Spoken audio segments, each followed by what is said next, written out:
मतलब जो प्रक्रिया चल रही है, बीच में ही इसको रोक देने का क्या औचित्य? बार बार कहा जाता है कि इससे एक मतलब कुछ लोगों को परेशान करने के लिए किया जाता है।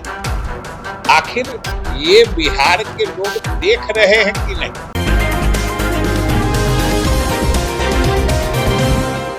नमस्कार, एनबीसी 24 देख रहे हैं आप और मैं हूं आपके साथ मानसी। लोकसभा में हो रहे विपक्ष द्वारा हंगामे पर मंत्री विजय चौधरी ने बयान दिया है। उन्होंने कहा है कि विपक्ष के पास आतंकियों के व्यक्तिगत जानकारी समझना होगा। गृह मंत्री अमित शाह ने अगर कहा है कि 3 लोग जो मारे गए थे तो वही थे, इससे एक बात समझ में आता है कि विपक्ष को उनके बारे में कोई व्यक्तिगत जानकारी होगी। मतलब उन तीनों के बारे में अगर कोई जानकारी है तो विपक्ष बता दे। प्रमाण दिया गया। भारत सरकार के गृह मंत्री ने प्रमाण दिया है कि इसका मतलब सरकार के पास प्रमाण है। कितना आश्चर्यजनक है कि बिना सोचे समझे विपक्ष बोल रहा है कि विरोध कर रहा है कि तीनों अपराधियों को विपक्ष पहचानता था। लगता है कि केंद्रीय मंत्री चिराग पासवान पर भी बोले विजय चौधरी कि बिहार में जो अपराध बढ़ा है, अपराधियों को पकड़ा जा रहा है, घटना घटती है तो कार्रवाई होती है। ऐसे में क्या कुछ कह रहे हैं मंत्री विजय चौधरी, वो जरा सुने आप लोग। वही हम भी समझना चाह रहे थे, जो अभी तक हम समझ नहीं पाए कि आखिर एसआईआर यानी विशेष गहन पुनरीक्षण जो मतदाता सूची का अभी चुनाव आयोग करवा रहा है, उस पर ये हंगामा किस बात के लिए है? हम कहते हैं कि आप लोग भी अगर गौर से देखिएगा तो आप यही नहीं समझ पाइएगा कि आखिर ये लोग चाहते क्या है। और आज तो उच्चतम न्यायालय में भी याचिका पर सुनवाई थी। उच्चतम न्यायालय ने भी अभी थोड़ी देर पहले, 1 घंटा पहले, इस पर अंतिम सुनवाई के लिए 12 और 13 अगस्त की तारीख निर्धारित कर दी है। और पिछले दिनों हम लोगों ने सरकार की तरफ से हम इन्हें सदन में भी बताया था कि जबकि जो सदन की प्रक्रिया तथा कार्य संचालन नियमावली है, उसके प्रावधानों के तहत या फिर यही सारे विपक्षी दल के लोग उच्चतम न्यायालय में भी याचिका डाल रखे हैं, उसकी भी सुनवाई चल रही थी लगातार। आज भी डेट था उसका, इस पर अब फिर 12-13 अगस्त को सुनवाई होगी।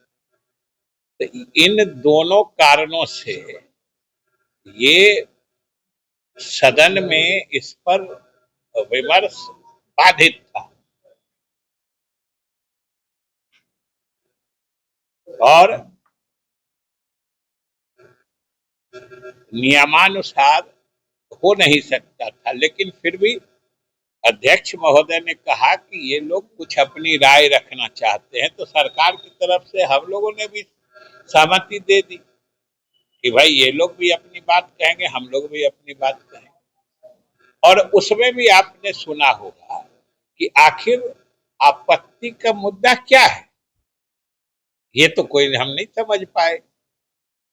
और हमने तो स्पष्ट रूप से कहा कि भाई जब इतना पारदर्शी तरीके से इलेक्शन कमीशन ये काम कर रहा है, फिर बीच मतलब जो प्रक्रिया चल रही है, बीच में ही इसको रोक देने का क्या औचित्य है?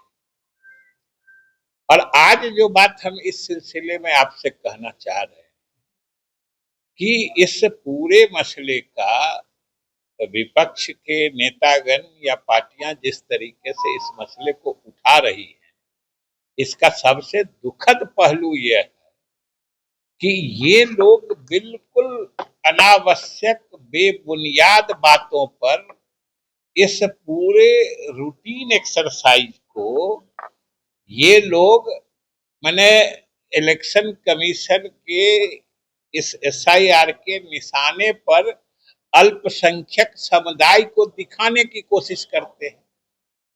बार बार कहा जाता है कि इससे एक मतलब कुछ लोगों को परेशान करने के लिए किया जाता है। आखिर ये बिहार के लोग देख रहे हैं कि नहीं कि आज जो एक्सरसाइज अभी तक पहले चरण का एक्सरसाइज पूरा हो गया है, जिसको हाउस टू हाउस सर्वे कहते हैं, जो घर शुमारी कहते हैं, और पहले कह रहे थे कि इतना जल्दी कर दिया। उस दिन हमने सदन में बता दिया कि 2002-3 में भी जब यही एसआईआर का एक्सरसाइज 2002-3 में हुआ था, उस वक्त भी एक ही महीना इसके लिए समय दिया गया था, और उस समय तो इन्हीं लोगों की सरकार थी। और उस समय भी हमने तो डेट भी बता दिया था कि 15 जुलाई से लेके 14 अगस्त 2002, इसी एक महीने में हाउस टू हाउस के सर्वे का काम पूरा किया गया था। तो उस समय एक महीने में हो गया, और आज जब 22 साल बाद फिर ये एक्सरसाइज हो रहा है तो एक महीने में नहीं हो सकता है। जबकि सब लोग जानते हैं कि कोई भी डेटा मतलब भेजने का काम या डेटा ट्रांसफर से लेके कोई डेटा कलेक्शन का काम जितना डेवलप्ड सिस्टम आईटी के माध्यम से आज है, वो 22 साल पहले नहीं था। और 22 साल पहले जो काम एक महीने में हो गया, आज इन लोग को लगता है जी बड़ा जल्दी हो रहा है। तो ये सवाल इसी से समझ में आ जाती है कि ये लोग बिना सोचे समझे बोल रहे हैं, और कुछ इसी नेचर का काम, इसी प्रकृति का काम हम लोगों ने, बिहार सरकार ने जाति आधारित गणना जब हम लोगों ने कराई थी, उस वक्त तो ये सभी दल के सहमति से हम लोगों ने काम किया था।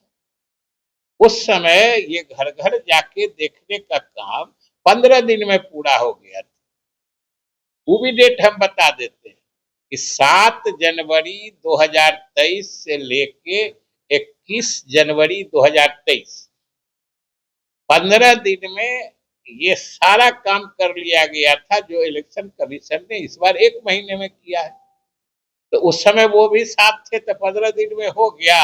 और अभी मशीनरी तो सेम ही रहती है। जिन लोगों ने उस वक्त किया था वही लोग आज भी कर रहे हैं, तो नहीं कैसे होगा। और हमको लगता है चुनाव सामने है और इन लोगों को कोई मुद्दा मिल नहीं रहा है।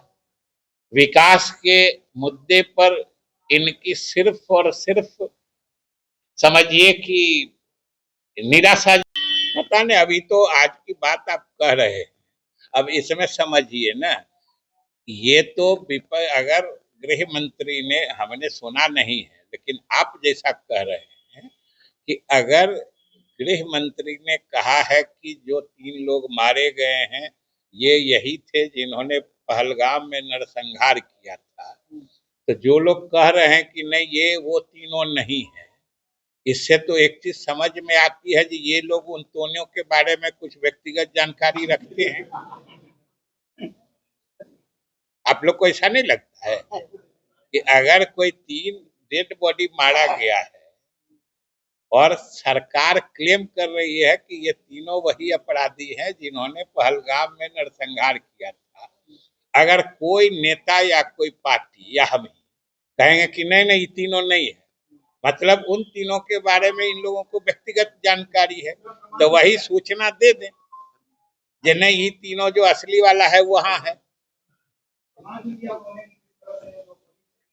क्या प्रमाण किया है?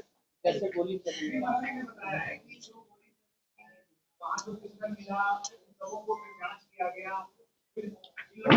ये तो सरकार बताई होगी ना, तो सरकार तो प्रमाण दे के। और सीधा देखिए कि जब सदन के फ्लोर पर भारत सरकार के गृह मंत्री ने बयान दिया है, तो ये स्वाभाविक है कि उनके पास प्रमाण होंगे तभी उन्होंने दिया है। लेकिन ये सोचिए ना, ये कितनी आश्चर्यजनक बात है, और इसी को अंध विरोध कहते हैं। बिना सोचे समझे, बिना ये समझते हुए कि हम क्या बोल रहे हैं, सरकार बोली है तो विरोध करना है। और इस विरोध के तरीके से तो यही समझ में आता है कि उन तीनों को ये लोग अच्छी तरीके से जानते हैं, पहचानते हैं, इसलिए जो मरा है ये वो नहीं है। और जानते हैं तो बता दें कि वो तीनों कहाँ है, सरकार उस पर भी कार्रवाई करेगी। तो आपने सुना मंत्री विजय चौधरी ने क्या कुछ कहा है। ऐसे ही तमाम अपडेट्स के लिए बने रहे NBC 24 के साथ।